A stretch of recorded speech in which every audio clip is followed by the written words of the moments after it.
Viewers আসসালামু আলাইকুম রহমতুল্লাহ। সকলে কেমন আছেন? আশা করি আলহামদুলিল্লাহ সকলেই ভালো আছেন। আর আজকে নিয়ে আসলাম আপনাদের জন্য আপডেট আরেকটি নতুন ভিডিও। আর আজকের ভিডিওর মধ্যে থাকছে হলো আজকে ছাত্রদের জন্য একটি সুন্দর করে আমাদের বাবুর্চি দিয়ে সুন্দরভাবে একটি খাসির মাংস পাকানো হয়েছে।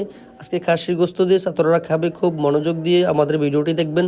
আর আমাদের ভিডিওটি যারা এখনও সাবস্ক্রাইব করেন না, অবশ্যই আমাদের চ্যানেলটি সাবস্ক্রাইব করে আমাদের পাশে থাকবেন আপডেট নতুন নতুন ভিডিও পাওয়ার জন্য। তো আমি সুন্দরভাবে ছাত্রদেরকে খাসির গোস্তগুলো দিয়ে দিচ্ছি। আর আমি খুব গ্রান পাচ্ছি যে আজকের খুব মজা হবে। খাসির গোস্তটা খুব মজারভাবে খুব সুন্দরভাবে রান্না করা হয়েছে। ছাত্ররা এখানে বসে আছে আর ছাত্ররা খাবার জন্য বসে গেল। আমি তাদের জন্য পানিরও ব্যবস্থা করে দিলাম। খুব সুন্দরভাবে তাদেরকে জিজ্ঞাসা করতেছি যে আজকের রান্নাটা কেমন হয়েছে। আজকের রান্নাটা খুব ভালো হয়েছে। আমি ছাত্রদেরকে জিজ্ঞাসা করতেছি যে তুমি যে খাসির গোস্ত খাইতেছো কেমন লাগতেছে তোমার কাছে? বলতেছে যে আলহামদুলিল্লাহ হুজুর, অনেক আমাদের কাছে অনেক ভালো লাগতেছে, খুব আনন্দ লাগতেছে। তো আমাদের জন্য সকলে দোয়া করবেন, আমাদের প্রতিষ্ঠানটির জন্য সকলে দোয়া করবেন। সকলে ভালো থাকবেন, সুস্থ থাকবেন। আল্লাহ হাফেজ।